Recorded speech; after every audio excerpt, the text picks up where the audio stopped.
Muy buenas tardes con cada uno de ustedes. Soy el alumno de Keyan de la Escuela Profesional de Ingeniería Agrícola. Esta oportunidad les voy a dar una explicación científica si existe o no una interrelación de las variables meteorológicas.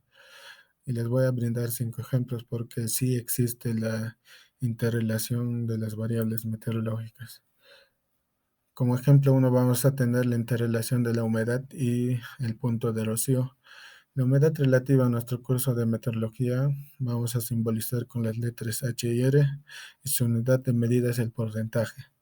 Como un ejemplo de esto vamos a tener cuando la humedad relativa se encuentra a 50%, significa que el aire contiene la mitad de la humedad que podría contener a la temperatura actual. El punto de rocío, ¿qué relación tiene con esto? Bueno, cuando el aire se satura y se condensa, alcanza su punto de rocío.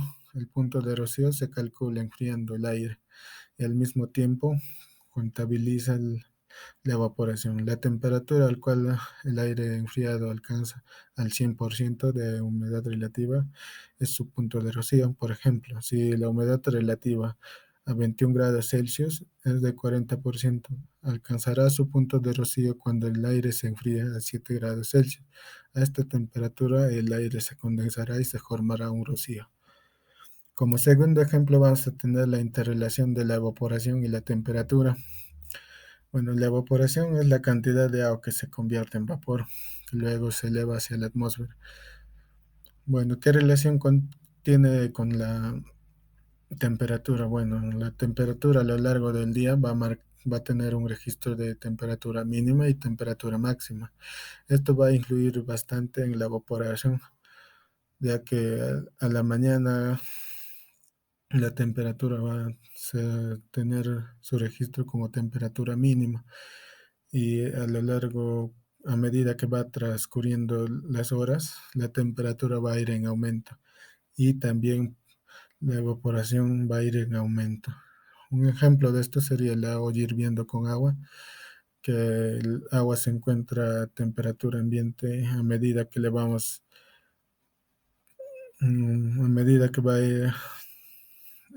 vamos a ir calentándolo, va a ir aumentando su temperatura del agua hasta su punto de ebullición, que es el 100 grados Celsius, donde también la evaporación va a ser mayor a cuando se encontraba en temperatura ambiente.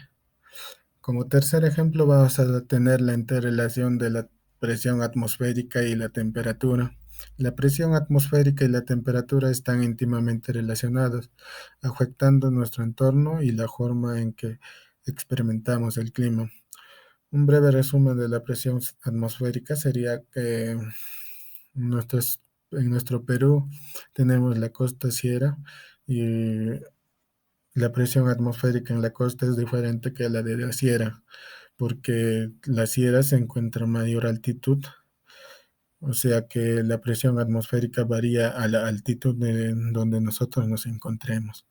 ¿Y cómo incluye la temperatura con la presión atmosférica?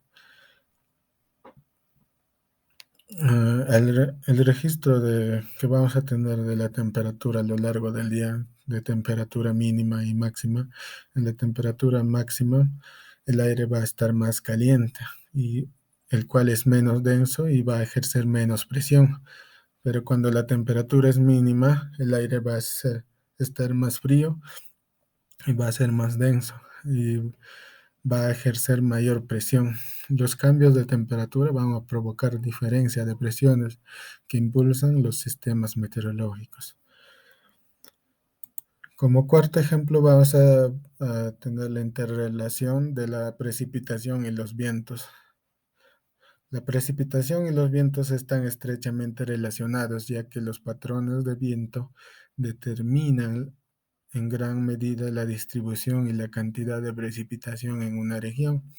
Los vientos transportan humedad y puede provocar lluvias y nevadas o tormentas en la cima de las montañas o las zonas más elevadas de nuestra región. Por ende, vamos a tener un proceso, el cual es la evaporación que va a ocurrir en el mar, el cual los vientos van a ir moviendo dichas masas de evaporación a las zonas más altas donde se va a condensar el agua y luego va a ir precipitando, ya sea de manera de lluvias, nieve o granizos. Y como último ejemplo, vamos a tener la interrelación de la humedad relativa y la temperatura. Como los registros de temperatura a lo largo del día van a tener su temperatura mínima y temperatura máxima, en este caso va a incluir bastante en la humedad relativa, porque en la mañana vamos a tener el registro de la temperatura mínima y a lo largo del día vamos a tener el aumento de la temperatura. Y también esto va a tener mucha influencia en la humedad relativa, puesto que la, te- la temperatura aumenta, entonces la humedad relativa va a ir disminuyendo por las cuestiones de evaporación, y teniendo un registro inversamente proporcional, que sería si la temperatura va en aumento, entonces la humedad relativa va a ir disminuyendo, y si la temperatura va disminuyendo, entonces la humedad relativa va a ir en aumento. Muchas gracias por su atención. Eso así todo. Me despido.